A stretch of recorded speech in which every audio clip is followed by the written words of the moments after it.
911. What's your emergency? This is 911 help you. emergency. What are you reporting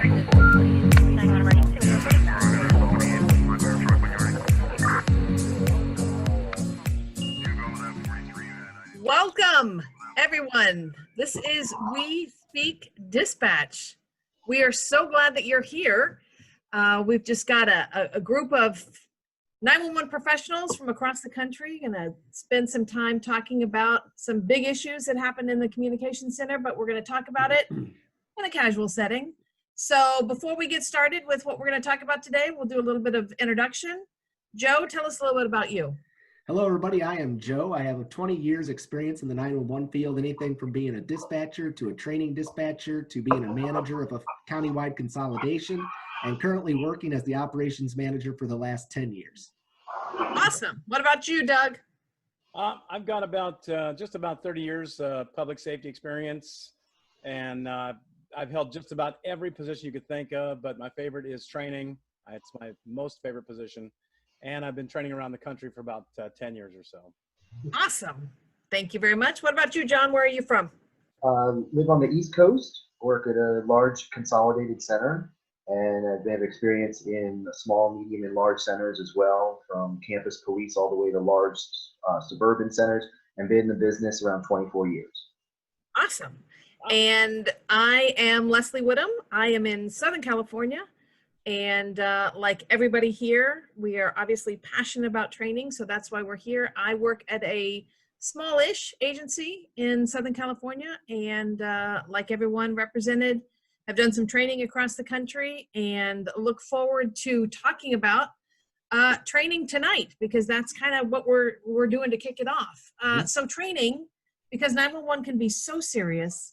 How do we make training fun? And especially for our new people coming in, how do we make it fun for them? As well as how do we make training fun for the tenured employee who has to go to class, has to attend other training? So, Joe, I'll kick it off with you again. Let us know what you think. One of the best trainings we ever did was at the agency I work at. It was absolutely phenomenal. I put together a game called Dispatch Feud. And I mirrored it after Family Feud, and I took our policies and I looked at them and I said, okay, which policy has 3 to 6 different answers or steps that we need to possibly do at it? I broke them into groups, made them come up with a family name. It was definitely a team bonding experience. And then I built this Microsoft Excel thing with all the answers, and the questions for Dispatch Feud came directly from our policies. So tell me what you do when blah, blah. And the thing that we did 100% of the time, at least to my knowledge, was always the number one answer. So I was the only one that knew the answers. Then when they guessed them, I would unfill the cell. And they had a great time playing, and it was an excellent review of policies. I believe mixing in fun so that the senior people can also learn, the newer people can show where they're at and guessing information. But it taught me what my agency already knew, what I thought they knew that maybe they didn't, or I thought that the policy explained that the policy needed to be updated. So we had a really fun time playing this game and coming up with answers, and we left with so much. And then we did a group review after it. So it was a really fun time. And I encourage implementing games anytime you possibly can, especially when it's agency specific. Right. And I think that happens with entry level as well as tenured employees. Doug, have you done something similar, or what do you do to make it lighthearted and fun?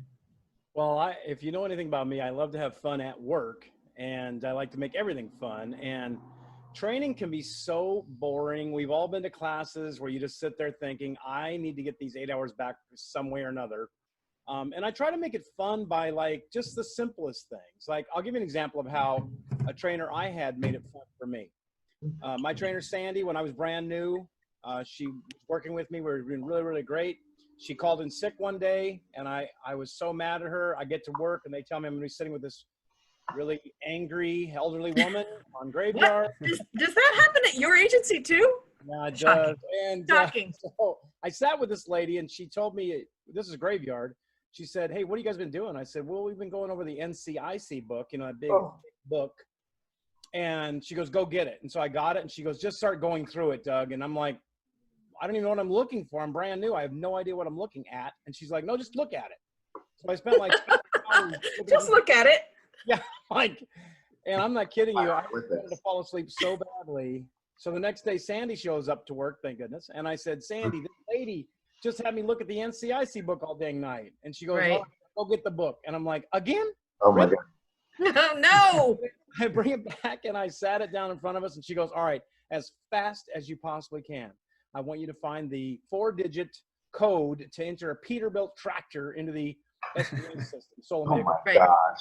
So I'm like whipping through this book and she goes, while you're doing that, I want you to tell me how to enter a boat the same way. Quickly find it. And I'm digging through it. What did she just make that same exact exercise? Exactly. Oh, Yeah. I Yeah. was like, what more? And she's like, we're Right. not. So Yeah, we're done. all that stuff. That's awesome. What about you, John? Everybody loves music, so actually I use this consistently in every academy. Is we all have nature codes, event types, or however we enter things in the computer system. And a colleague came up with a song that would match an event type. And what I did is I created a PowerPoint. I got the songs and had to snip Right. them into just like the chorus or maybe just the intro where Sure. people would recognize it. And then when a snippet was played after, I don't know, 10 seconds or maybe 15 at the most, they would have to Right. guess what event type to our agency would fit this song. What I've done over the years is, Wow, I love that. that is cool. oh yeah, That's it cool. took a while, but man, I bet. it's fun. Once it's built, it's built. The Sure. challenge is we're getting younger folks come in by age, and some of the songs Oh, are older that they're just like, what? Who's singing? And what is I this? know. Never heard of it before. So Yeah. I'm thinking, okay, I got to bring up from the 80s at least get to the early 2000s. But Yeah, it forces you to keep current too. yeah. oh yeah, And you really don't want to Yeah. play Cardi B or something. I really No. want that stuff. But I was watching The Voice or something recently, and there was some mentor that's on there. And I'm like, who, if I was that person, you know how they walk in and they get to see the mentor? I'm like, I'd be like, who is this person? Yeah, but you hit on something, and everybody, I mean, the whole having fun, you've got to make it fun. And even something as horrendous as learning NCIC, or Joe, you talk about policies. Yeah. I mean, we have to do that, Yeah. but if we can make it fun and make it seem like they don't even realize that they're learning something, Right. I think makes a huge difference. It's kind Yeah. of what I've talked It's about fixed. before. We've conditioned newer generation kids to learn through having fun with Sesame Street and Schoolhouse Rock, Yeah. where they learn these things about a bill is a bill up on Capitol Hill, and that's training people to say it's fun to go to work. And then they go to work and they're handed an NCIC book, and nobody wants to read it. Nobody. Yeah, John, I'm gonna have to get your. Yeah. Yeah. Still waiting, Doug. What's that code? Yeah, John, I want to have your song list, because that Yeah, sounds no kidding. awesome. Yeah, I would just- like to just know had- one song, John. One song that you had on your PowerPoint. Yeah. Just if you could just tell us one song that was on there. That's interesting to me. Not to put you on the spot or anything. Yeah, not to put me on the spot.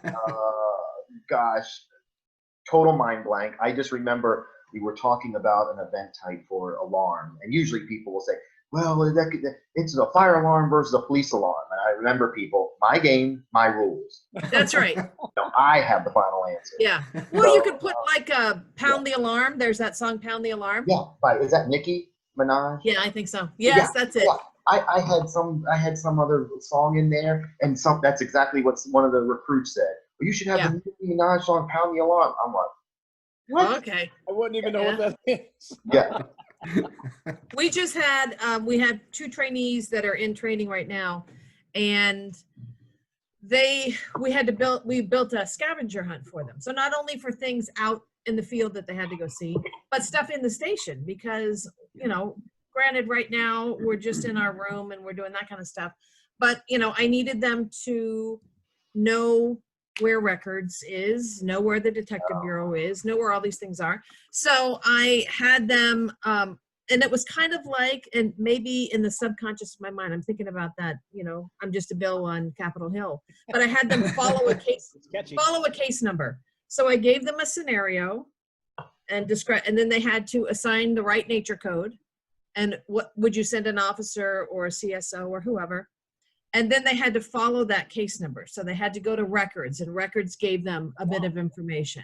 And they had to go to talk to a supervisor, and they got some info. And so, because how many times do we get calls from people who want to say, well, I filed a report yesterday, and how come that person hasn't been arrested? Oh, right. You know, Yeah. they need to know. So yeah, fun stuff like that. One of the other fun ones that we did at our agency was also training with fire. We had to get fire extinguishers certified. And so I reached out to our local fire department and asked if they'd be willing to do it. Not only did they do it, they really stepped up, and they put something outside, and it was a box, and then they kind of lit this little box on fire. Oh God. Some kind of fuel in it. We were outside though, and we actually got to go up to the little box and spray out the fire and everything else, and to really learn how to use the fire extinguisher. Yeah. And we Oh, also wow. got a tour of the biggest fire station we have. And from the reactions from the dispatchers that went through the training, I know they really enjoyed that training. So that was one way Yeah. that we've made it fun in the past as well. You know, But- we had the same thing. We were supposed to get certified on fire extinguishers, and they sent us just a 5-page sheet thing saying, Oh, read this. everyone's going to read that. I Oh wish we would've done yes. that, but we did Yeah. the same thing with tasers. They wanted us to know about how tasers work, and we convinced our captain to let us actually fire a taser. So we set up a target, and every one of our dispatchers got out there and shot this taser at this target. And it was quite a learning experience. I didn't realize how loud a taser actually Yeah. was. Oh, really? Yeah. And then the wattage going through, or the voltage going through. Yeah. Yeah, but do you think that there's a fine line? Because okay, let's agree that 911 is serious.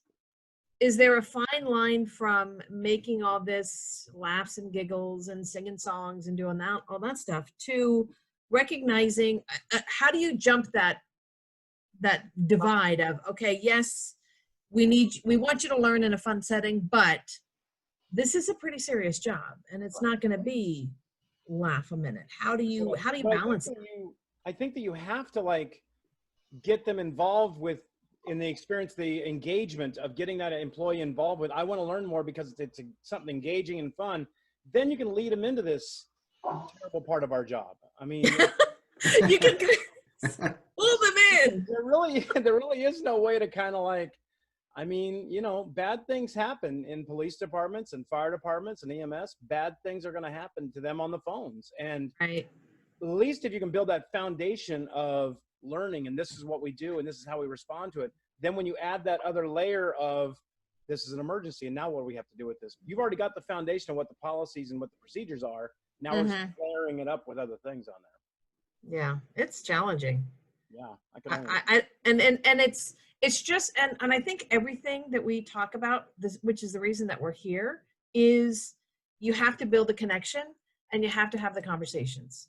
Yes. And sometimes I think, you know, we get so involved in, we must hit this objective today, and we're only going to talk about this. And so it is that missed opportunity to recognize that, hey, these are people, you know, and we need to keep them informed as to the transition that they're going to go through. You know, there are some serious things, and then things are going to get a little more serious.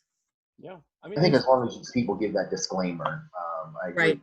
You know, either say it before, have your exercise, and then, okay, relate it to the actual work that needs to get done. Right. Because I this Right. is usually do that really with, helping you remember what you need to do. Yeah. Joe, you were going to say something? I just like to do it with a recap at the end of the game and just say, you know, we had a ton of fun, everybody. So what was the answer to the question that was missed, and let them work as a group. Maybe the other team knew the answer or whatever it might be, and then get out the actual policy and say, you guys did a great job. You got all of them right on this question. You got all of them right on this question, but we're missing a couple on this one. So let's review Right. this policy real quick. Yeah. Yeah. And I think as long as there is that for the person, the trainer, whether it be in front of a room or just side by side, knowing what your goal is and then making sure that you hit it, got to it, everybody understands it, and then you. I just wish we had people like you all, because having written a policy manual and then you Yeah. put it out for people and everybody just throws it at people saying, here, read this. Nobody Yeah. needs a policy manual, but if you Right. make Right. it interesting, like Joe's saying, that's perfect. Right. You can use the the songs like John says he did, but he can't remember what they were. But Ew. Found the alarm. Okay, I found it. If you want. oh my Oh, God. Yes. So we dispatch for police, fire, and rescue. One of the Okay. elements that we dispatch for is a carbon monoxide alarm. So one of the songs is actually called Carbon Monoxide, and the band is called Cake. Boom. Everybody knows that. That's I got it awesome. on my iPod. Yeah. I only learned of it when I downloaded the song. Yeah, that's awesome. Well, I know for me, I'm taking all of what we just talked about here, and I'm taking them back to my agency, because every single thing that you talked about, policies, NCIC codes, nature codes, we all have to do it. Yeah. So what better way than to get ideas here at We Speak Dispatch, so we can take that, put it into our centers tomorrow. Everything's going to be awesome. So